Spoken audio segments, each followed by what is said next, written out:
Give it up for Richard Barney, everyone!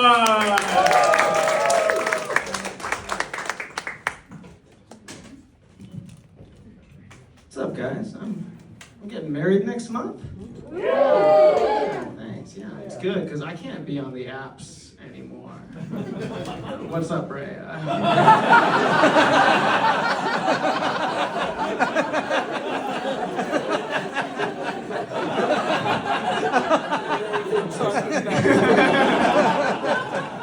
No, but I remember being on the apps, like 10 years ago. I would meet a girl and we would go back to my place and start making out on the couch, I'd lean in close, say something sexy to set the mood, like, "Hey Alexa!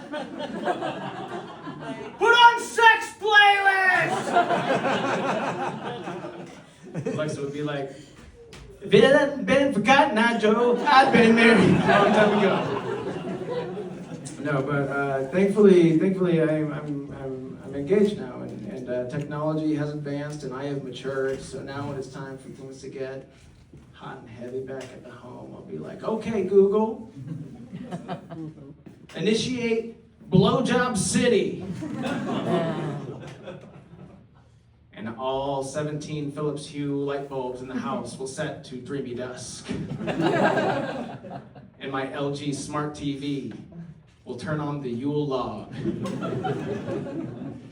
And my Samsung Smart Fridge's LCD display will start a presentation of sensual fruits. I'm talking melons, wet peaches, and ripe papayas. And then my Roomba will start sucking up all of the cat and dog fur in the house for the next 2 to 3 hours. So that when my girlfriend gets home from work and the house is entirely clean, maybe I will get a blowjob. If I also cooked a yummy dinner, and if nothing bad happened at work that day, at her job as a social worker for Contra Costa County Child Protective Services. No, it's good, you guys. It's good. We've been, getting into shape for the wedding. I think a lot of couples do that. We started doing a CrossFit. And it's been good. We're starting to notice changes in our bodies. But I'd say the most drastic change is the change I've noticed in our hands. I work a desk job. So my hands are soft and womanly. But after doing all of the weightlifting, my hands are now hard. Like a man's man, like a construction worker. And my girlfriend is a woman, and her hands were soft, womanly. But now she has the hands of a construction worker. Have you ever gotten a hand job from a construction worker? They are so strong. Their hands are rough. And it's exciting, it's scary. But you feel safe. I am getting older. I got into an Uber recently, and my Uber driver said to me, first thing he said, "You look different."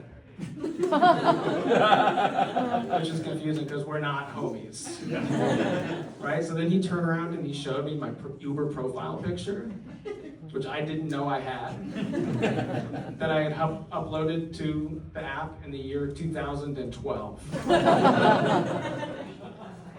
Yeah, it's one thing when an old friend is like, "You look different, man." And it's another thing when a stranger is like, "Time has not been kind." No, but in his defense, right, he was an immigrant. I don't know his culture. Maybe where he's from, it's a sign of respect to tell someone, "You have aged to the point of unrecognizability." I'm beginning to accept that I'm never gonna have visible abs. It's just not gonna happen for me, right? So I've gotten into Zen Buddhism. Because Zen Buddhism teaches that you are not your body. Right? So now when I look at my naked, lumpy dad bod in the mirror, I go, fuck that.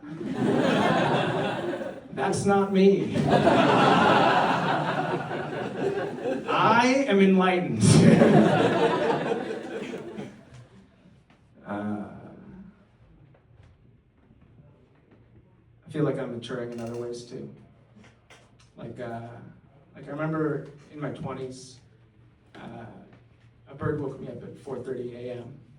And I was so angry at that bird that I put my head out the window and I screamed, "I hate you, bird!" And I don't think the bird understood that. But my neighbors understood that. And I like to think that they agreed with me. You know, I like to think that my neighbors were like, "I'm glad he said something to that bird." You know what, if he didn't say something, I was gonna say something to the bird. Now, I'm older, so when a bird wakes me up at 4:30 a.m. in the morning, I go, "Mimus polyglottus, northern mockingbird, member of the corvid family, a crow." As a member of the crow family, I know for certain that that bird can recognize humans. So I know there's a good chance that he is doing that shit on fucking purpose. So now what I do is I spring out of bed. I grab my binoculars and I run outside and I...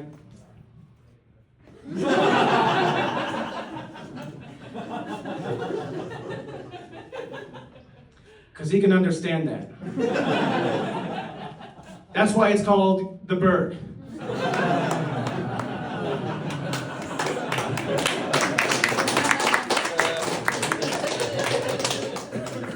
To be honest, I've never done that joke and I was not expecting an applause break. No, but that's why you can use that next time you're in a fight with a swan. You ever get in a fight with a swan and they put out their hands like this and like, you can see their nasty ass teeth, just be like, he has to respect you. He has to respect you. Last week was a hard week for me, you guys, to be honest. I found out that a lot of people who I'm really close with, who I thought were my friends, were in a group chat without me. And it's really hurtful because, like, I want to plan a war on Yemen. Like, what? You know, like... And I feel like the worst part is that, like, what does this... I thought that I was crushing with the memes I was posting in the mass deportation group chat. And apparently they didn't think it was funny. The memes, there was a lot of lol cats. It was an embarrassing time for our nation, but I think I'm impressed that none of those people were using Bitmoji. I was certain JD Vance. Take one look at that motherfucker. He loves Bitmoji. I'm shocked there was no like JD Vance like riding a rocket with sunglasses and smiling Bitmoji. You guys didn't like that one.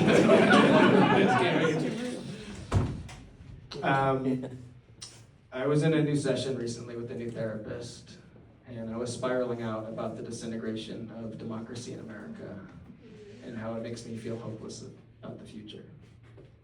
And he said to me, "Don't you think it's possible that people were able to find happiness, even living in Nazi Germany?" I thought about that. I was like, yeah, those people were called the Nazis. I bet they were having an uber good time, dude. Even the most depressed Nazi was probably writing shit in his gratitude journal like, actually things have been going pretty good for the master race. I think the point he was trying to make was that we shouldn't let our circumstances dictate our happiness, right? But what it sounded like he was saying was, instead of being a sad boy, have you thought about becoming a proud boy?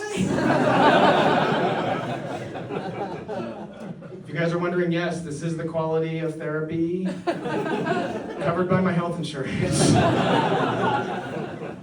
They really put the Kaiser in Kaiser Permanente. Have a great rest of your lives. Thank you guys.